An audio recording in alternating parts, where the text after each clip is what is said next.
अभी टाइम नहीं।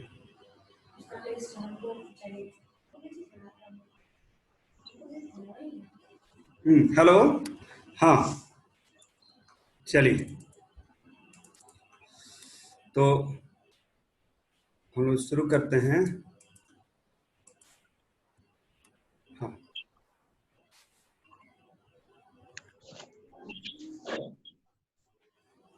एक मिनट।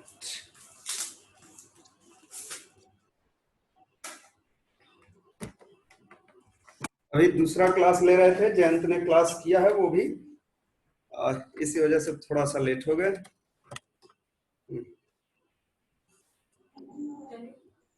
नहीं, थोड़ा पानी दे दो। चलिए, तो हम लोग देखा जाए तो ये सब पॉइंट्स हम लोग डील कर चुके हैं, काफी सारे पॉइंट्स तो हम लोग डील कर चुके हैं। ठीक है, नेक्स्ट इक्वेशन हो चुका था, ये सभी हो चुका था, ये न्यूमेरिकल भी हो चुका था। कोई कंफ्यूजन किसी टॉपिक में बोलिए। रिचा, किसी टॉपिक में प्रॉब्लम है तो बताओ। रिचा,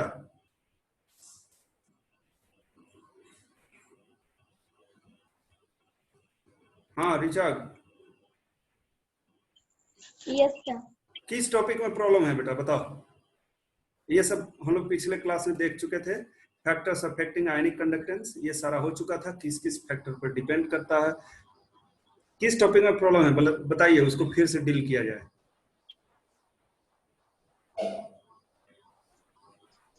बोलिए, ये सारा हो चुका था, कंडक्टिविटी सेल हो चुका था, इसी में आपने शायद बोला था।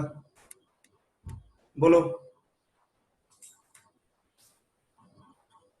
हाँ रिचा, बताओ कहाँ दिक्कत है, उसको फिर से एक्सप्लेन करूं। निकिता बोलो, किस टॉपिक में दिक्कत है। जयंत, हाँ बोलिए जल्दी से।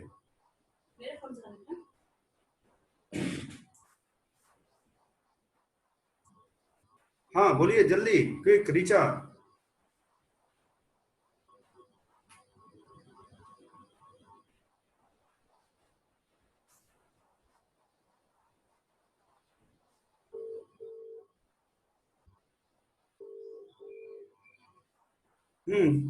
निकिता किस टॉपिक में प्रॉब्लम है बोलो।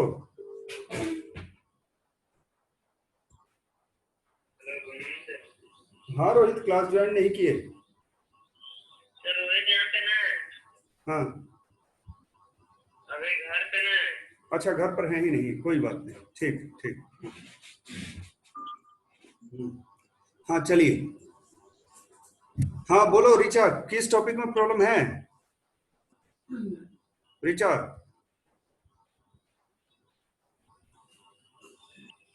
निकिता किसी टॉपिक में प्रॉब्लम है बोलो। सर एक बार चेक कर ले रहे।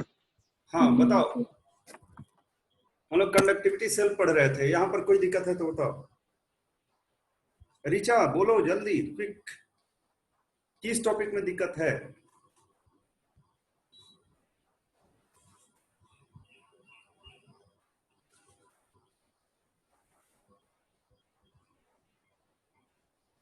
बोलो।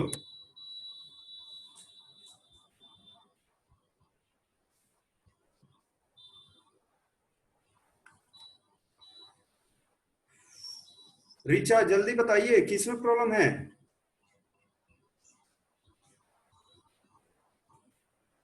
निकिता, नहीं सर, नहीं है प्रॉब्लम।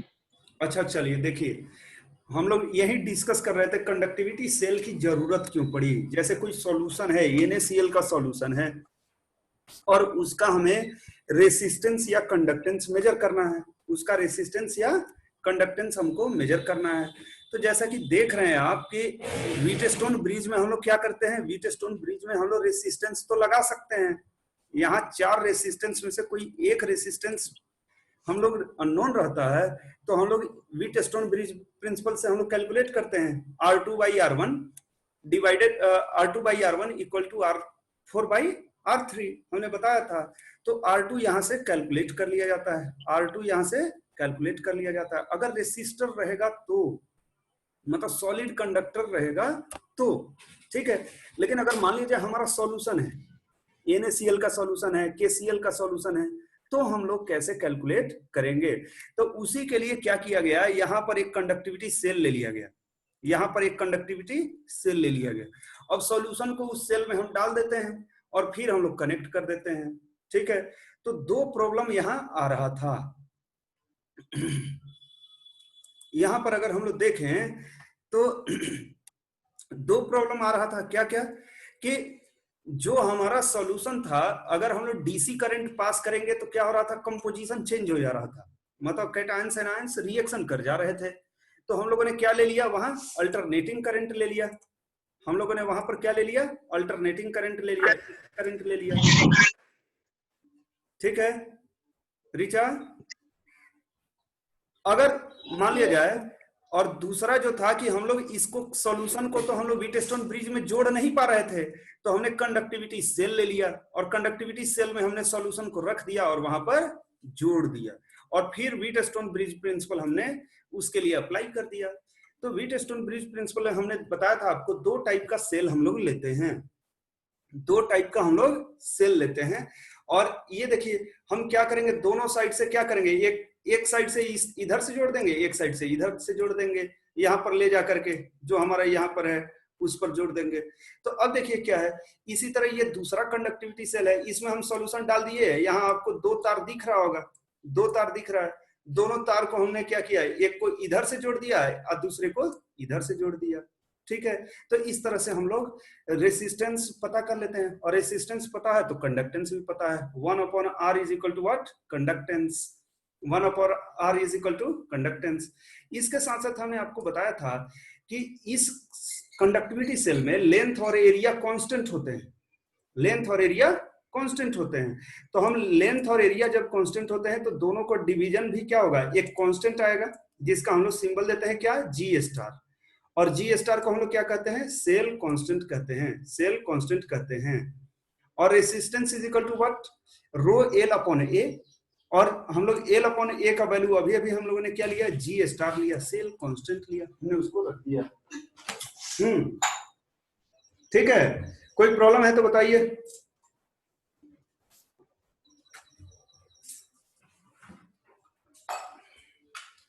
कोई प्रॉब्लम है तो बताइए, सुन रहा और हाँ कोई प्रॉब्लम, सुनो इधर आओ, उसी से कनेक्ट है, हम दूध नहीं लेके जा रहे हैं, इधर रहो। हाँ हेलो, हाँ बोलिए, किसी को प्रॉब्लम है तो बताइए। तो हम लोग एक एग्जांपल लेते हैं न्यूमेरिकल का, ठीक है। इस न्यूमेरिकल में देखिए जो हमारा निकल सॉलिड है ये Ag+ से रिएक्शन कर रहा है, तो हमें क्या मिल रहा है, Na+2 मिल रहा है और Ag सॉलिड मिल रहा है, और हमें E0 सेल दिया, हमें E0 सेल दिया हुआ है। ये बहुत ही पॉपुलर न्यूमेरिकल है ऐसे। तो देखिए इसके लिए एनोड पोटेंशियल दिया हुआ है और कैथोड पोटेंशियल दिया हुआ है। Na solid is equal to what, यहाँ Na+2 इलेक्ट्रॉन, और Ag+ से एक इलेक्ट्रॉन गेन करेगा तो Ag मिलेगा। लेकिन जब 2 इलेक्ट्रॉन लॉस हो रहा है तो हम बैलेंस कर देंगे, बैलेंसिंग ऑफ इक्वेशन कर देंगे, यहाँ भी पूरे इक्वेशन में 2 से मल्टीप्लाई कर दिया तो हमें ये इक्वेशन मिल गया। तो नेट रिएक्शन इन दोनों को जोड़िएगा तो क्या मिलेगा, Na solid plus Ag+ equal to what, Na+2 + 2Ag, ये मिल गया। अब देखिए इस रिएक्शन में ई सेल हमको कैलकुलेट करना है, कहता है कि सेल का ईएमएफ कैलकुलेट कीजिए।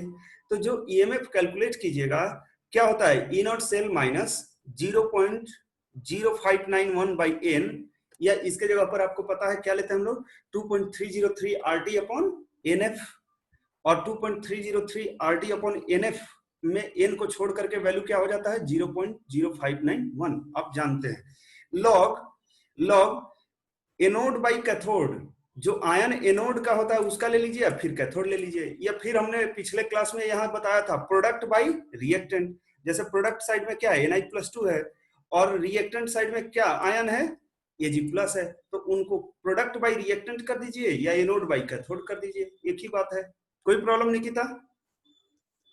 प्रोडक्ट बाई रिएक्टेंट कीजिए, ठीक है ना, समझ आ रहा है, या एनोड बाई कैथोड। तो ये डिफरेंट बुक्स में अलग अलग दिया रहता है, इसलिए हमने आपको चूज किया है यहाँ पर कि आप इससे कंफ्यूज नहीं होंगे, ठीक है। अब देखिए, अब यहाँ देखिए नस्ट इक्वेशन में एक बहुत ही मार्केबल पॉइंट है यहाँ पर। इस इक्वेशन में देखिए हमने क्या किया, ई सेल हमको कैलकुलेट करना है और ई नॉट सेल दिया हुआ है 1.05, यहाँ क्वेश्चन में हमको दिया हुआ है, हमने ले लिया, माइनस 0.0591/2। 2 क्यों लिया? क्योंकि यहाँ देखिए लॉस भी 2 इलेक्ट्रॉन हुआ, गेन भी 2 इलेक्ट्रॉन हुआ, मतलब लॉस गेन, जितना लॉस होना चाहिए उतना ही गेन होना चाहिए। तो हमारा नंबर ऑफ इलेक्ट्रॉन्स रिएक्शन में कितना इन्वॉल्व हुआ? 2। Number of electrons involve in the reactions are 2। तो हम n के जगह पर 2 पुट कर दिया, यहाँ पर हमने 2 को पुट कर दिया। अब देखिए log Na+2, प्रोडक्ट साइड में हमारा आयन क्या है? Na+2 है, तो Na+2 ले लिया, और रिएक्टेंट साइड में Ag+ है, Ag+, और इसके पहले स्टोइकियोमेट्री में क्या है? 2 है, 2 है, तो हम उसको कहां लेके चले गए? पावर में लेके चले गए। Ag+ का कंसंट्रेशन और उसका पावर क्या कर दिए? 2 कर दिए। जैसा अब देखिए Ag सॉलिड और Na सॉलिड को छोड़ किए दिए रीचा, Ag सॉलिड जो रिएक्शन में हमारा है, और जो हमारा यहाँ पर Na सॉलिड है उसको छोड़ क्यों दिए? उसको क्यों नहीं ले रहे? जैन, यहाँ जो हमारा क्योंकि उसका वैल्यू 1 हो जाता है। Very good, very good, very good. Nikita समझ में आ रहा है क्या? इन दोनों को हमने छोड़ दिया, क्यों? क्योंकि इनका वैल्यू कितना होता है? 1 होता है, इसलिए हम उनको ड्रॉप कर दिए। रीचा कोई दिक्कत? ओके गुड, ठीक है। तो अब देखिए Na+ का कंसंट्रेशन कितना दिया हुआ है रिएक्शन में? देखिए Na+ का कंसंट्रेशन कितना दिया है यहाँ पर? दिया हुआ रिएक्शन में कितना? 0.16। तो वहां से हमने यहाँ पर पुट कर दिया, और Ag+ का वैल्यू कितना दिया है? 0.002, तो उसका वैल्यू हमने यहाँ पुट कर दिया, और फिर आप कैलकुलेशन कर लीजिए, और इस तरह से हमें सेल पोटेंशियल मिल जाएगा 0.9142 वोल्ट। 0.9142 वोल्ट। किसी को समस्या है तो बताइए।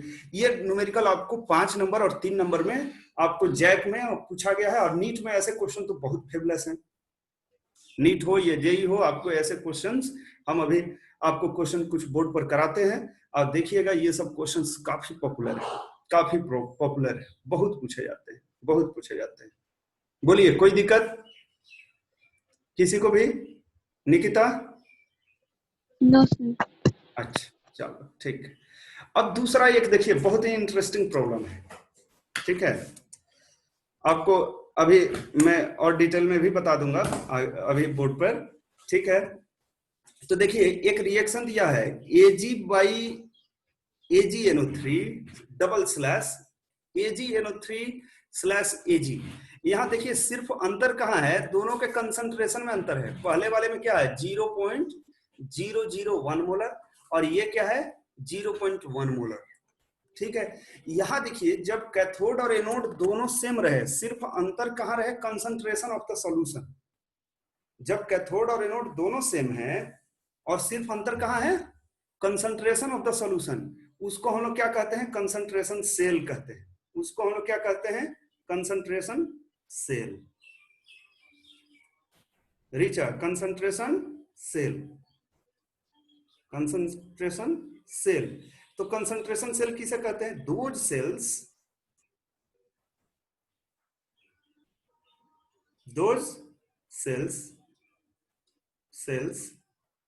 in which only concentration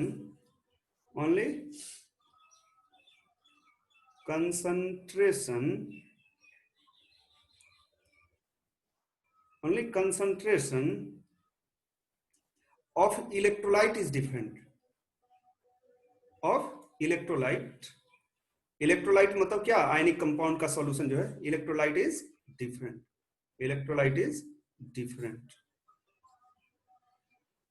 समझे क्या? मतलब जहां पर हमारा इलेक्ट्रोलाइट है सिर्फ उसका सॉल्यूशन अलग अलग हो, डिफरेंट हो।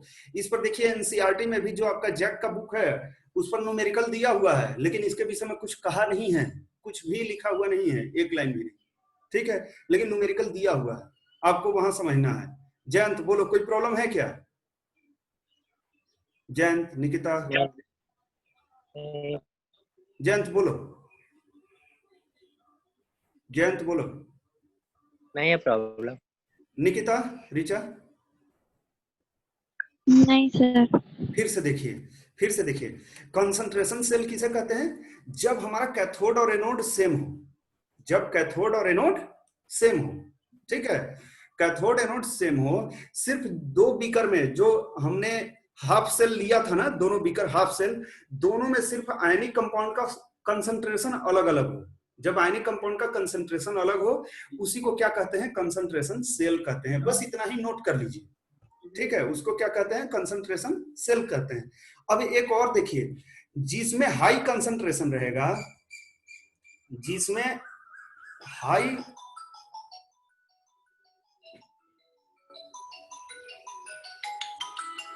थोड़ा सा 2 मिनट आप लोग 1 मिनट वेट कीजिएगा।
हाँ, सुनाई दे रहा सबको ना? बोलिए, सुनाई दे रहा है या नहीं? Yes sir. अच्छा देखो, एक यहाँ पर आप देखिए, हाँ, इंक कलर, थोड़ा सा कलर बदल दूं, ठीक है। जब हम लोग कंसंट्रेशन क्या है, हम लोगों का हाई रहेगा, हाई कंसंट्रेशन वाला, हाई कंसंट्रेशन वाला जो सॉल्यूशन रहेगा वो कैसा बिहेव करता है? कैथोड, वो कैसा बिहेव करता है? कैथोड। और जो लो कंसंट्रेशन वाला रहेगा, low concentration, low concentration, low concentration वाला सॉल्यूशन कैसा बिहेव करेगा? एनोड जैसा। लो कंसंट्रेशन वाला कैसा करेगा? एनोड जैसा। बस यही पॉइंट आपको ध्यान रखना है। तो देखिए, यहाँ हाई कंसंट्रेशन कैथोड पर क्या होता है? रिडक्शन होता है। कैथोड पर क्या होता है? रिडक्शन होता है। और एनोड पर क्या होता है? एनोड पर क्या होता है? ऑक्सीडेशन होता है। एनोड पर क्या होता है? ऑक्सीडेशन होता है। कोई प्रॉब्लम है तो बताइए, कोई प्रॉब्लम होता है तो बताइए हमको। निकिता और ऋचा बोलो, जयंत, नो सर। ठीक है। तो अब देखिए, कंसंट्रेशन सेल, फिर से वैसे सेल जिसमें हमारा हाफ सेल है, रिडक्शन हाफ सेल और ऑक्सीडेशन हाफ सेल, उसमें सिर्फ कंसंट्रेशन अलग हो और कैथोड और एनोड के रूप में दोनों मेटल सेम हो, दोनों मेटल सेम हो, तो उसको हम लोग क्या कहते हैं? कंसंट्रेशन सेल कहते हैं। लेकिन यहाँ पॉइंट हमें नोट क्या करना है, जो हाई कंसंट्रेशन वाला है रहेगा सॉल्यूशन, वहां रिडक्शन होगा, मतलब कैथोड जैसा बिहेव करेगा, और लो कंसंट्रेशन वाला एनोड जैसा बिहेव करेगा। इसको आप नोट कर लीजिए। तो अब एक पॉइंट और यहां हम लोग देखें कि अगर ई नोट सेल लेना है, ई नोट सेल, तो ई नोट सेल बराबर क्या होता है? ई नोट कैथोड माइनस ई नोट एनोड। इसमें कंसंट्रेशन सेल के लिए वैल्यू कितना होगा? फॉर कंसंट्रेशन सेल कितना होगा? इसके लिए कंसंट्रेशन सेल के लिए क्या होगा? ई नोट सेल कितना आएगा? निकिता बोलो। कैथोड पर भी मेटल हमारा सेम है, तो उसके लिए हम जो लेंगे जो वैल्यू मान लो हमारे पास 0.34 वोल्ट अगर है, और एनोड के लिए भाई हमारा वैल्यू क्या होगा, ये जो हमारा एनोड है, ठीक है, इसके लिए भी क्या होगा 0.34 वोल्ट। एक हमने एग्जांपल लिया है, तो आंसर कितना आ जाएगा 0। समझे या नहीं जैन, बोलो। यस सर, समझ गया। ठीक है, कोई दिक्कत है बोलिए, कोई दिक्कत है तो बोलिए।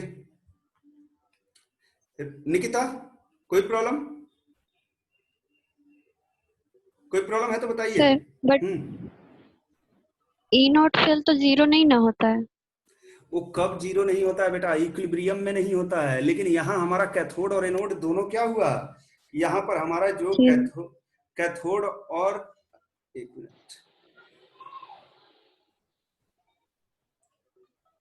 जो यहाँ पर हमारा कैथोड और एनोड है, कैथोड और एनोड दोनों का वैल्यू जो भी आएगा, मान लो मेटल दोनों पर सेम हो गया ना, तो जो भी मान लो 2 वोल्ट माइनस 2 वोल्ट 0 ही आएगा, 4 वोल्ट माइनस 4 वोल्ट 0 ही आएगा। समझे या नहीं, क्योंकि दोनों हमारा क्या है, इलेक्ट्रोड सेम है, दोनों इलेक्ट्रोड हमारा सेम है। सेम। समझे क्या, कोई दिक्कत है? यस नहीं। क्लियर है, कहीं कोई डाउट? ठीक है, तो आगे हम लोग इस पर न्यूमेरिकल देखते हैं। ठीक है,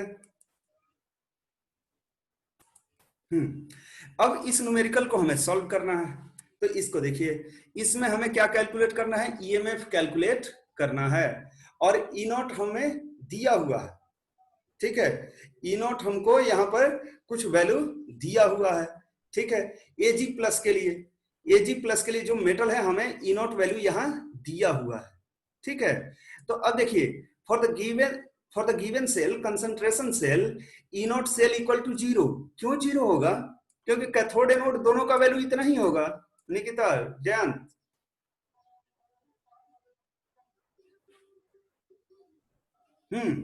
बोलिए निकिता।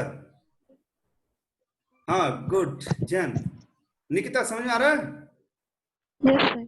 ठीक है, क्योंकि दोनों कैथोड और एनोड का वैल्यू तो यही सेम, देखिए सिल्वर मेटल ही है ना, दोनों साइड सिल्वर मेटल ही है, तो सिल्वर मेटल है तो दोनों का वैल्यू सेम होगा, तो E naught cathode minus E naught anode क्या होगा, 0 होगा। हमने ले लिया, तो अब देखिए E cell is equal to E naught cell minus 0.0591 by N log product by reactant, या इसी को आप क्या कर सकते हैं, कैथोड प्रोडक्ट साइड में कौन होता है, एनोड, एनोड।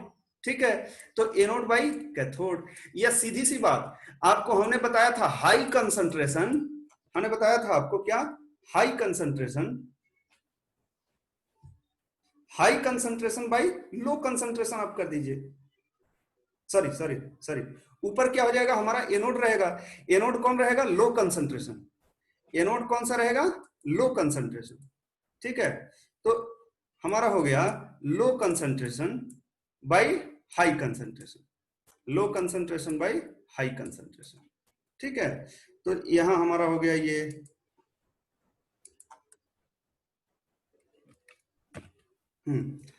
ये हो गया आपको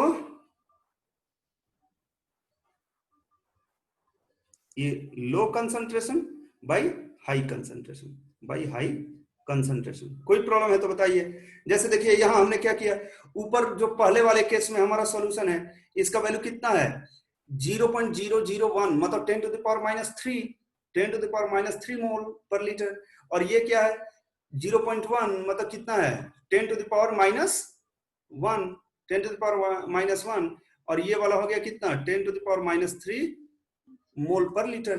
तो यहाँ देखिए क्या, हमने वैल्यू को पुट कर दिया, हमने दोनों वैल्यू को पुट कर दिया, जब पुट कर दिया तो कितना हो जाएगा, आपको इसको सॉल्व कर लीजिए, सॉल्व कर लेंगे तो जैसे ये कितना हो गया 10 टू द पावर माइनस 1 और 10 टू द पावर माइनस 2, तो इसका वैल्यू कितना हो जाएगा, इसको कटने के बाद वैल्यू हो गया 10 टू द पावर माइनस 2, और 10 टू द पावर x का लॉग वैल्यू कितना होता है, x होता है, तो 10 का पावर माइनस 2 है तो माइनस 2 हो जाएगा, आप मल्टीप्लीकेशन कर दीजिए माइनस 2, तो इसको ओवरऑल आप कैलकुलेट कर लीजिए, तो 0.118 वोल्ट, 0.118 वोल्ट। जयंत कोई प्रॉब्लम बोलो, जयंत, निकिता, ओके गुड जयंत। हाँ निकिता बोलो, नो सर। समझ में आया क्या बेटा? कोई यस प्रॉब्लम? सर। ओके ठीक है। तो देखिए ये बहुत ही कंसंट्रेशन सेल से भी बहुत सारा क्वेश्चन पूछा जाता है, इसे आप ध्यान देंगे। अब देखिए एक और यूनिक प्रॉब्लम है, ठीक है। यहां देखिए आपको एक ही सेल दिया हुआ है, मतलब हाफ सेल दिया हुआ है नेक्स्ट क्वेश्चन में, ठीक है। बहुत ही हम जितना आपको वेरिएशन हो सकते हैं क्वेश्चन में हम सारा आपको दे रहे हैं, ठीक है। देखिए तो प्लेटिनम क्या है, यहाँ इलेक्ट्रोड के रूप में काम कर रहा है, उस पर रिएक्शन हो रहा है, Cl2 से Cl- बन रहा है, Cl2 से Cl- दे रहा है। अब देखिए यहाँ जो है हमें प्रेशर दिया है 1.5 बार और इसका Cl- का कंसंट्रेशन दिया हुआ है। देखिए सॉलिड के लिए तो हम 1 ले लेते हैं, लेकिन गैसियस कंपोनेंट है या सॉल्यूशन है, उसका प्रेशर और कंसंट्रेशन हम नेग्लेक्ट नहीं कर सकते। जैसे यहाँ गैस है, इसका प्रेशर हम एक्सप्रेशन में लेंगे, उसके वैल्यू को पुट करना पड़ेगा। यहाँ कंसंट्रेशन है, इसके वैल्यू को हमें पुट करना पड़ेगा, ठीक है। तो इस वैल्यू को हम लोग देखते हैं। जैसे रिएक्शन लीजिएगा तो रिएक्शन हमारा क्या हो जाएगा, अगर हम रिडक्शन फॉर्मेट में लिखें तो ये हमारा रिएक्शन हो गया।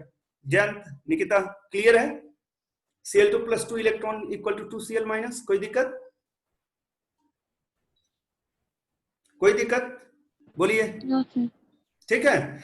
अब देखिए इसी तरह हम लोग लेते हैं, अब ई सेल हम लोग लेते हैं, E cell equal to what, E naught cell minus 0.0591/n log Cl कितना हो जाएगा, Cl में देखिए स्टोइकोमेट्रिक 2 है तो प्रोडक्ट साइड में हमारा क्या हो गया, Cl-2 और इधर क्या है हमारा Cl2 है, तो प्रेशर ऑफ द Cl2। और देखिए यहाँ पर थोड़ा सा ई नॉट सेल तो हमको दिया हुआ है, हमने वैल्यू पुट कर दिया। अब देखिए यहाँ हमको दिया हुआ है कितना, ये वैल्यू तो नोन है, ठीक है। और यहाँ n इक्वल टू कितना हो गया, रिएक्शन में इलेक्ट्रॉन कितना इन्वॉल्व हो रहा है, 2, तो हमने वहां 2 ले लिया। अब देखिए जो कंसंट्रेशन है वो कितना हो गया हमारा, Cl- का 0.01 डिवाइडेड बाई 1.5 कोई दिक्कत है क्या? अभी इसको आप सॉल्व कर लीजिए। ये प्रेशर हमने Cl2 का प्रेशर नेग्लेक्ट नहीं कर सकते, इस प्रेशर को लेना होगा। गैसियस रिएक्शंस होते हैं वहां प्रेशर बहुत जल्दी चेंज करता है, बहुत जल्दी बदलता है। तो हम लोग सॉल्यूशन में अगर कोई गैसियस कंपोनेंट है उसका प्रेशर हम नेग्लेक्ट नहीं कर सकते, वहां उसका वैल्यू लेंगे। लेकिन सॉलिड कंपोनेंट है उसका वैल्यू हम लोग नेग्लेक्ट कर देते हैं, उसको छोड़ देते हैं, क्योंकि उसमें कोई खास बदलाव उसके अमाउंट में नहीं होता है। लेकिन गैस में थोड़ा सा ही रिएक्शन होता है, उसके प्रेशर में ड्रास्टिक बदलाव होता है, उसके प्रेशर में ड्रास्टिक बदलाव होता है। जयंत, निकिता बोलो, कोई confusion? Okay good Jayant. Nikita no sir. समझ में आया ये नहीं बेटा? बोलो। Yes sir. ठीक है। तो हम लोग प्रेशर में अगर गैसियस कंपोनेंट है उसका प्रेशर कभी नेग्लेक्ट नहीं करना है। एक और अच्छा क्वेश्चन है, calculate the equilibrium constant for the cell reaction. ये बहुत ही इस पर नीट हो या आईआईटी हो क्वेश्चन पूछा हुआ है, जल्दी कीजिए अपने से, आपको 1 मिनट का टाइम देते हैं, जल्दी कीजिए, आंसर बताइए कैसे कैलकुलेट होगा। 2 मिनट का टाइम देते हैं, जल्दी कीजिए।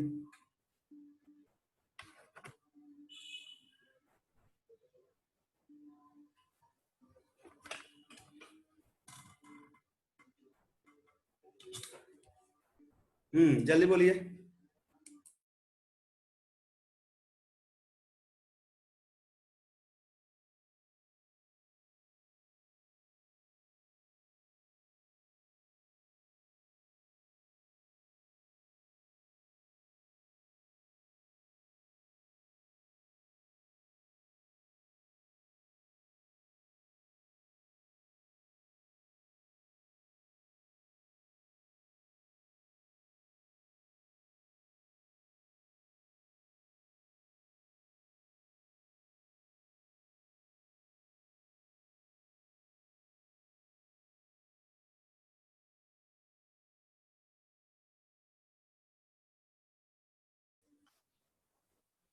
जयंत, निकिता बोलो, आ रहा है समझ में? देखो इसको हम लोग पढ़े थे क्या, E naught cell equal to how much, 2.303 RT upon NF log KC पढ़े थे क्या? निकिता, जयंत, बोलो, इसको पढ़े हैं एक्सप्रेशन को? Yes sir. ठीक है, और ये पढ़े हैं। यहां हम इसका वैल्यू कितना लेते हैं?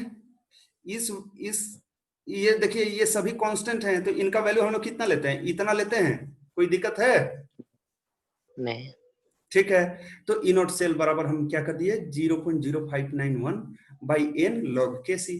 तो अब देखिए ई नॉट सेल हमें दिया हुआ है, ई नॉट सेल, तो ई नॉट सेल का वैल्यू पुट कर दीजिए, और एन का वैल्यू कितना है यहाँ रिएक्शन में? देखिए 4 Br minus is going into 2Br2, मतलब 4 Br माइनस Br 0 में जा रहा है, मतलब n equal to 4, n equal to 4, यहाँ n इक्वल टू 4 रख दीजिए, यहाँ n इक्वल टू 4 रख लीजिए। ठीक है, n इक्वल टू 4 रख दीजिए और आपको केसी मिल जाएगा। ठीक है, थोड़ा सा मैथ्स का कैलकुलेशन है, तो लॉग केसी बराबर कितना हो जाएगा? इसी को हम दूसरे फॉर्मेट में लिख सकते हैं, n E naught cell equal to how much? 0.0591। ठीक है, हो जाएगा। तो ई नॉट सेल को कैलकुलेट कीजिए, हमारा वैल्यू ई नॉट सेल यहाँ कितना है? 0.16 हमको दिया हुआ है, यहाँ राइट हैंड साइड में टॉप में दिया हुआ है, और n इक्वल टू 4 हुआ। क्यों n इक्वल टू 4 क्यों हुआ? बोलिए, n इक्वल टू 4 क्यों हुआ? बोलिए।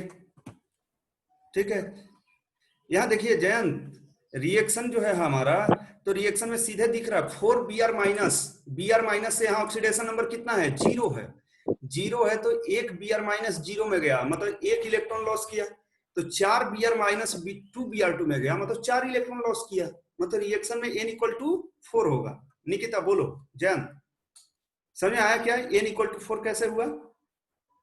Yes sir. ठीक है ना, यही बस समझना है, n का वैल्यू हमको चाहिए, और देखिए कितना इजी है। तो यहाँ देखिए आपको ये n इक्वल टू 4 आ गया, n इक्वल टू 4 आ गया। ठीक है, तो और ई नॉट सेल दिया हुआ है, हमने पुट कर दिया, तो लॉग केसी बराबर कितना आ गया? 10.8। हमें लॉग केसी का वैल्यू कितना आ गया? 10.8। तो लॉग केसी, तो केसी बराबर कितना हो जाएगा? एंटी लॉग 10.8 हो जाएगा। केसी बराबर कितना हो जाएगा? एंटी लॉग 10.8 हो जाएगा। तो देखिए, जो डेसिमल के पहले वैल्यू रहता है, जो डेसिमल के वैल्यू पहले रहता है, उसको डायरेक्ट 10 का पावर में रख दीजिए। ठीक है, और 0.8 का एंटी लॉग वाले टेबल में वैल्यू देख लीजिए। 0.8 का आप क्या कीजिए, जो एंटी लॉग का टेबल होता है केमिस्ट्री के बुक में या फिजिक्स के बुक में लास्ट में दिया हुआ रहता है, आप देखे होंगे, तो आप वहां उसको 0.8 का वैल्यू देख लीजिए, और जो डिजिट डेसिमल के पहले रहता है उसको सीधे क्या करना है? उसको 10 टू द पावर में रख देना है, उसको 10 टू द पावर में रख देना है। ठीक है, किसी को प्रॉब्लम है? बोलिए, जयंत, निकिता, निकिता बोलो, जैन डाउट है फिर से बताएं। तो यहाँ 10 पावर कितना रखना है? जैसे देखो, 1 मिनट, जैन समझ गए? ओके गुड, ठीक है। तो देखिए एंटी लॉग लेते टाइम ना, जैसे यहाँ देखिए एंटी लॉग का वैल्यू देखो, एंटी लॉग का वैल्यू देखो, एंटी लॉग कितना है? 10.8 है। 10. तो जो डेसिमल के पहले वैल्यू 10 है ना, तो इसको हम क्या कर देंगे? सबसे पहले 10 टू द पावर में लेके चले जाओ। अगर ये 15.7 रहता, 15.7, तो सबसे पहले हम क्या करते हैं ना, डायरेक्ट आपको शॉर्टकट बता रहा हूँ, 10 to the power 15 direct power में ही बदल देता है। पावर में ही आप इतना कैलकुलेशन करने का आपको नीट IIT में टाइम नहीं देता है। ठीक है, तो उसका वैल्यू आप क्या कीजिए, पावर वाला देख लीजिए, और फिर जैसे ऊपर वाला हमारा है 0.8, तो 0.8 का आपको केमिस्ट्री के लास्ट पेज पर लॉग और एंटी लॉग का टेबल दिया हुआ रहता है। दिया हुआ रहता है क्या? Yes, sir. ठीक है, तो 0.8 का वैल्यू देखेंगे उस टेबल में, तो आएगा आपका 6.31, 6.31, 6.31। ठीक है, और इसी तरह इसमें हम 10 टू द पावर 15 रख दिए। अब उसके पहले क्या करेंगे, 0.7 वाले लॉग के टेबल में चले जाएंगे, 0.7 के लॉग में जो वैल्यू यहाँ आएगा 6.1, 6.2 कुछ आएगा, तो आप उसको पुट कर देंगे। कोई प्रॉब्लम है? जयंत बोलो, No, sir. निकिता समझ गए? ठीक है।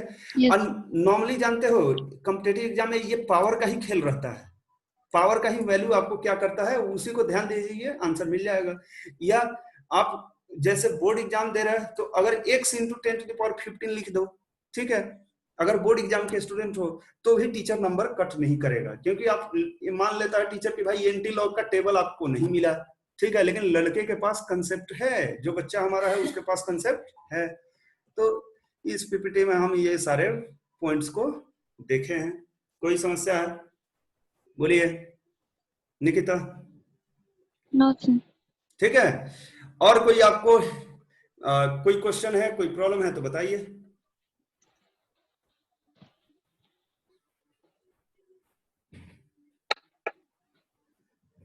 और कोई क्वेश्चन है, कोई प्रॉब्लम है? जयंत बोलो। Okay Jayant, good, Jayant is replying, good. चलो निकिता बोलो। सर अभी पूरा क्वेश्चन सॉल्व नहीं किए, करके बता देंगे अगर दिक्कत होगा तो।